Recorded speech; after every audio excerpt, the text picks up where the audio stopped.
A part of that plan, of course, is to induce the gradual surrender of American sovereignty, piece by piece and step by step, to various international organizations, of which the United Nations is the outstanding but far from the only example. If you are hearing this, you need to wake up. If you are hearing this, you need to wake up. To wake up.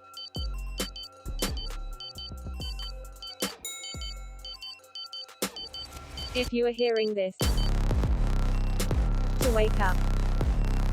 To wake up. You think this is a game. You think it's funny, don't you?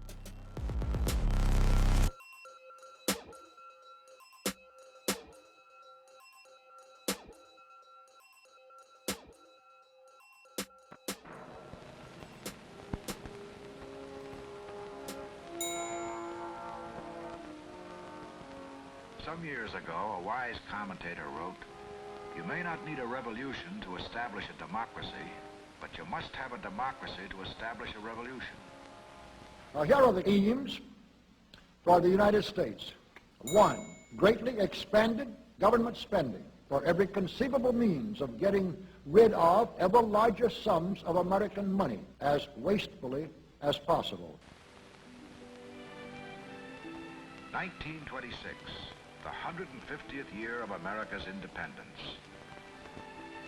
From east to west, girdling the continent, a lush and a lusty land.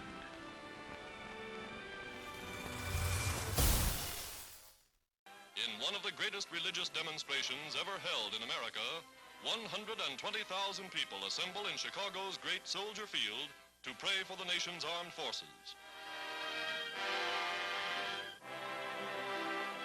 Before the shining altar of Christ, men and women of all faiths pledge allegiance anew to God and country as they ask for divine blessing upon the cause of the United Nations.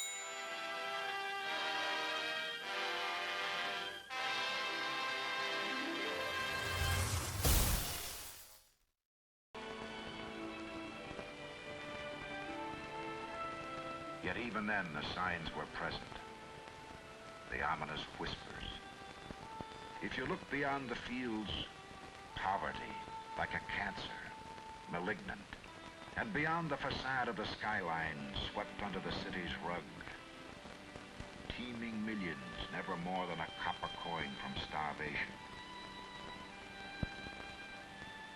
As the decade of the 20s neared its end, the great democracy of the West, the brave new world, became aware of strange twitchings and pains. 2, higher and then much higher taxes. 3, an increasingly unbalanced budget, despite the higher taxes. 4, wild inflation of our currency.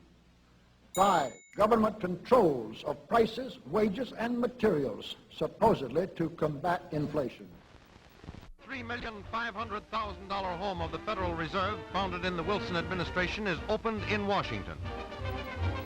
The board, now headed by Mariner S. Eccles, is present as the building is dedicated by President Roosevelt.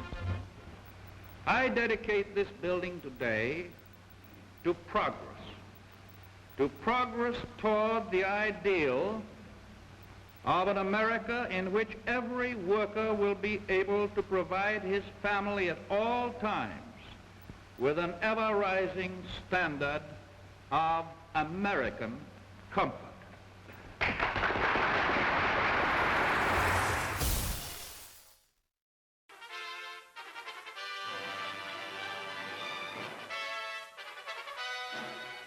High spot of New York's summer theatrical season is the annual International Ice Carnival, a spectacular symphony of skating artistry.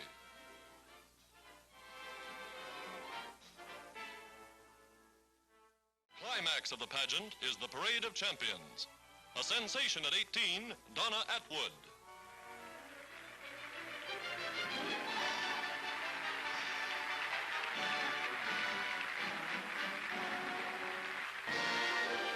Patriotic finale.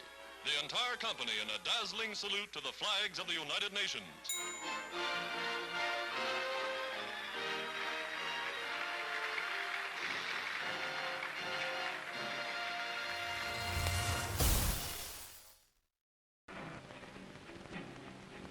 factories, tooled to the teeth, poured out a torrent of products.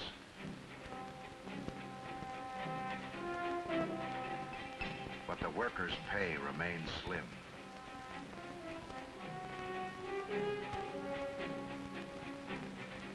And the farmers' return even slimmer.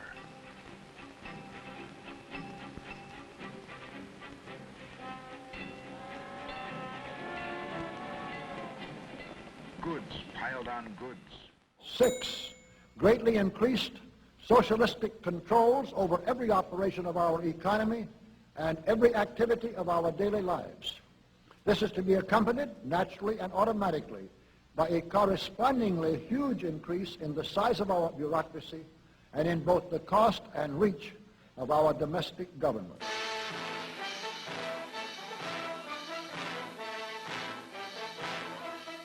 Trains of troops and equipment moving by truck and by rail to a port of embarkation. First leg of the long journey to Australia. Giant ocean liners, now converted into grim gray transports, take aboard their wartime cargoes. Food, supplies, ammunition. Then come the soldiers. More soldiers going abroad since America entered the conflict than were sent overseas during the entire First World War.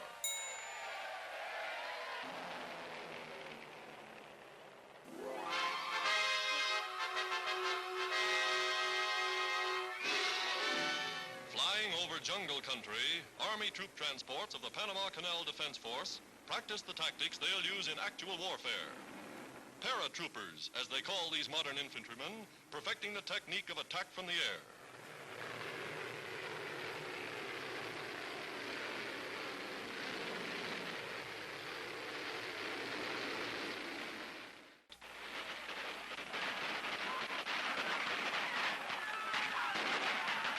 The new United States Army, prepared for action on any front.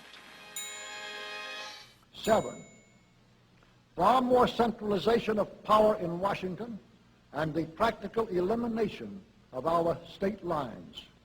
There is a many-faceted drive at work to have our state lines eventually mean no more within the nation than our county lines do now within the states.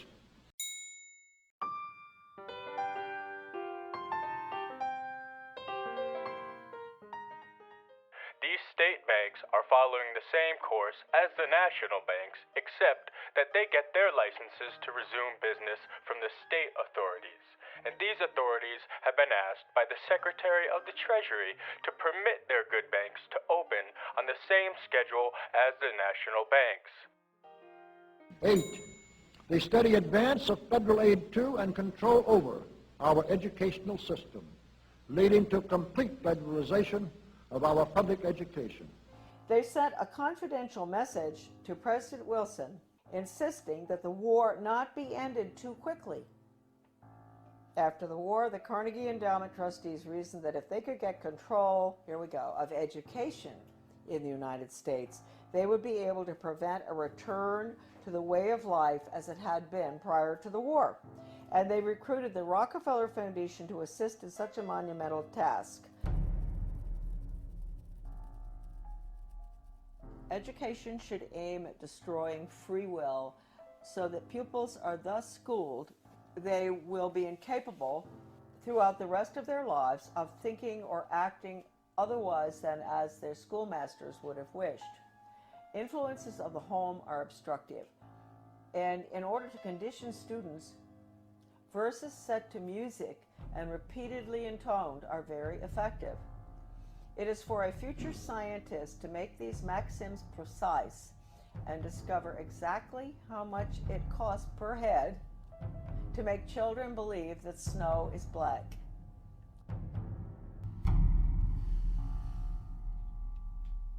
When the technique has been perfected, every government that has been in charge of education for more than one generation will be able to control its subjects securely without the need of armies or policemen." End quote. Young people cannot be trusted to form their own opinion. It's our job to tell them.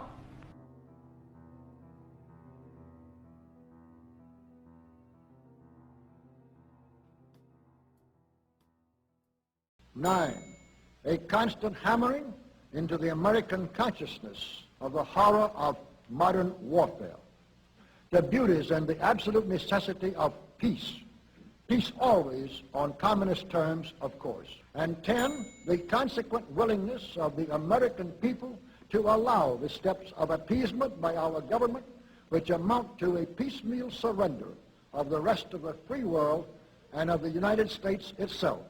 Along the Great White Way, the whole town stops to chuckle at the antics of electric light cartoon actors. And all ask, how is it done? An artist blocks out a picture of each move